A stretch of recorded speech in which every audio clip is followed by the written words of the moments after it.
Hello everyone, back again trying to play some Yu-Gi-Oh! Duel. Link Evolution is what it's called. Link Evolution, not Duel. I'm going to be listening to JD from New York's Backlash WWE 2004 review. And I've been trying to upload all day and it's being very difficult with me, so I apologize for the lack. And both Bayley there you go. and Thank Naomi you, gave her a Team 3D. The Dudleys finish. Crowd chanted, "This is awesome." Bayley and Naomi exchange shots here. They're going at it. Naomi tried for a cradle. Bayley countered into one of her own, and she gets the out-of-nowhere fluky victory. And Bayley retains the WWE Women's Championship. Naomi took the pinfall. Tiffany Stratton did not. So make sure you guys keep that in the back of your minds. You see where WWE's priority is for the women's division. Naomi, I don't want to be the bearer of bad news, but Naomi has been nothing more than a supporting player in her return for WWE. She was a big fish in a small pond over on Impact as their women's champion before they switched back over to being TNA. She dropped the title to Jordynne Grace. Jordynne Grace has been the champion ever since. I get that Naomi was doing big things, or Trinity was doing big things over an Impact, but come on over to WWE where you're no longer the biggest name in your division and you get pushed aside for someone who obviously WWE has a lot of investment in, Tiffany Stratton, and then obviously Bayley.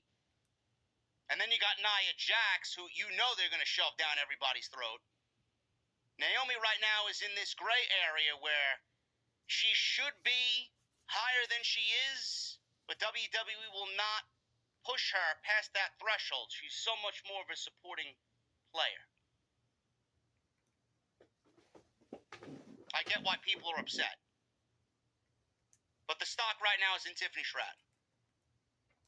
I don't know when we get Tiffany and Bayley for the title. We may not get that, honestly. I know a lot of people are predicting Tiffany Stratton to win either Queen of the Ring or Money in the Bank. We don't know if she's even going to be in the Queen of the Ring tournament. We'll talk about that in a little bit. But Tiffany Stratton will be the women's champion by the end of the year. That much is known. She's already teased winning the championship on a couple of occasions. And it's going to happen. By the end of the summer, I would not be shocked if Tiffany Stratton is the World Women's Champion.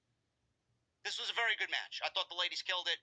Bayley was the right winner. No reason to take that championship off of her. She hasn't really done anything with it after winning it from Io Sky at WrestleMania. And I think they'll give Bayley a few months with the title before moving over to really what they want to do, and that's put the belt on Tiffany Stratton. Naomi hugged Bayley after the match. They raised each other's hands, and they showed their sign of respect for still being friends. Damian Priest.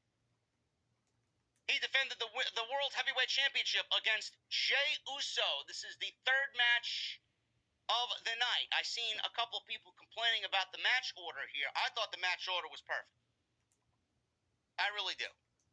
With seeing how hot this crowd was, it really probably didn't matter where this match fell, but he didn't want two championship matches going on back-to-back.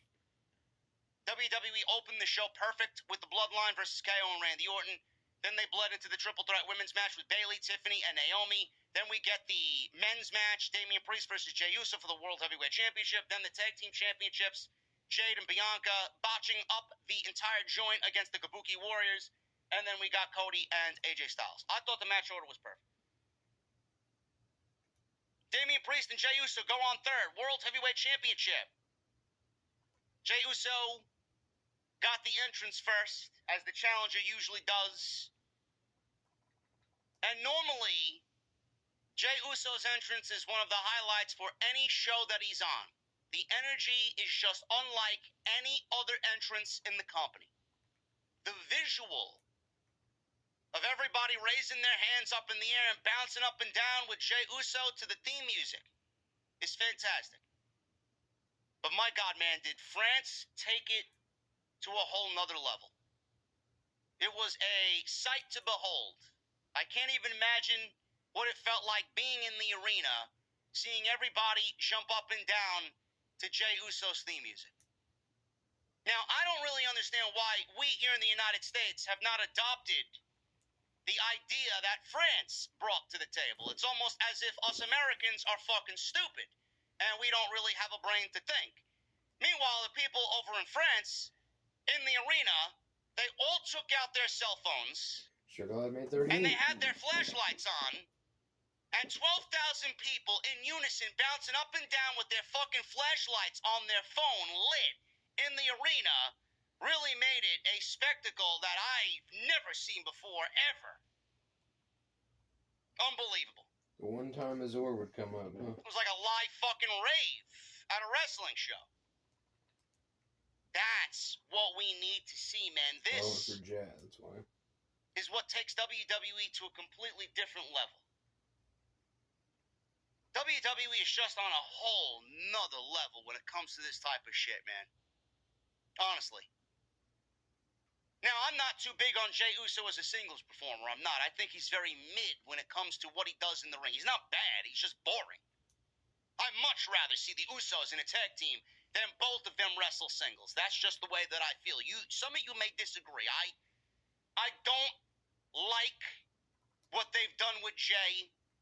The entrance and his theme is the best thing that's ever happened to him. The best part of his act. I don't care for him as a singles performer. I don't. I never cared for Jimmy as a singles performer. And his theme music and his energy is not the same as Jey does. But man, oh man, United States, you gotta waken the fuck up. Seriously. I don't know why we haven't adopted this flashlight gimmick with Jey Uso. Maybe come Monday Night Raw, we'll get Jey Uso in the fans here showing him some love with the fucking flashlights. Ridiculous. Absolutely one of the most energetic entrances that I've maybe ever seen. And he came through the crowd. He's bouncing up and down with everybody. It was just fucking beautiful, man. Absolutely beautiful. Damian Priest comes out. He's got new theme music. A couple weeks into his new theme. All rise! And he sings his own theme. Not a fan. Not a fan. The bell rings, and Jey used his yeet pose to control the crowd. It almost felt like Bryan Danielson manipulating everybody to do yes. He's over there raising his hands up. Yeet. He's getting everybody to yeet with him, and everybody's eating out of the palm of his hand. Match started. You know what it reminded me of? It reminded me of when Bryan Danielson ripped off the jumpsuit inside the cage with Bray Wyatt, Providence, Rhode Island, Monday Night Raw, which is still one of my most favorite Monday Night Raw moments in the history of Monday Night Raw. There you go. Thank you for watching, guys. When Bryan was there,